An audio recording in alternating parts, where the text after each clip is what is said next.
Cette vidéo est le 21e épisode. Dans cette vidéo, je vais vous prouver que le mot Arawak n'est pas un mot indigène et que par conséquent nos ancêtres n'étaient pas des Arawaks.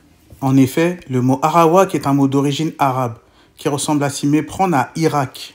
Et dans l'épisode 19, je vous ai prouvé que les Maures tirent leur origine d'Irak initialement. Le terme Arawak a été sciemment introduit par les Maures expulsés d'Espagne aux Indiens d'Amérique pour nous faire croire à une fausse origine arabe ou turque des indigènes, comme cela est évoqué dans cet article. Dans le deuxième paragraphe, on peut lire le passage suivant. Les Taïnos étaient un ensemble des tribus parlant arawak. 20 autres tribus voisines parlaient également arawak, notamment les Guantanabés et les îles Caraïbes. D'un point de vue linguistique, l'arawak est considéré comme une langue arabe.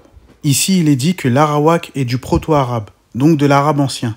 Or, nous savons aujourd'hui que le créole est de l'hébreu ancien, et qu'il n'est pas issu d'une quelconque combinaison de langues, car le créole qui est de l'hébreu est la langue la plus ancienne du monde. Dans ce passage, ils ont mêlé la vérité avec le mensonge. Comme je vous ai dit dans une précédente vidéo, il y avait non pas 12 tribus, mais 21 tribus juives, comme évoqué dans ce passage. Donc lorsqu'ils disent qu'il y avait une vingtaine de tribus qui parlaient la même langue, ceci est vrai, mais cette langue en question n'était pas l'arawak. Donc ce n'était pas de l'arabe. Nous pouvons facilement prouver que nos ancêtres ne parlaient pas l'arabe. Dans ce passage que vous voyez, il est dit que la plupart des Maures parlaient seulement l'arabe, et que les marchands européens et hébreux parlaient le français et l'espagnol. En réalité, ici, ils avouent à demi-mot que l'Europe parlait le créole et le latin, car la langue espagnole fut créée tardivement, comme l'anglais d'ailleurs.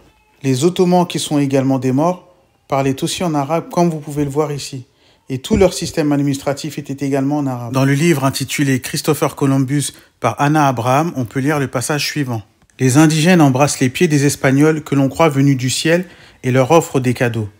De Xérès apprécie cette attention, mais de Torres est horrifié par le fait que les Indiens ne comprennent pas son arabe. » La première partie du paragraphe est fausse, car ce sont les Maures qui étaient à la recherche de la vallée des dieux. Et sachez que le niveau technologique d'antan était beaucoup plus avancé que le niveau que nous connaissons actuellement. De plus, ici on voit bien que les indigènes ne parlaient pas l'arabe, comme évoqué dans le passage. Enfin, nous avons la preuve formelle que Luis de Torres était un Maure, comme évoqué dans ce passage.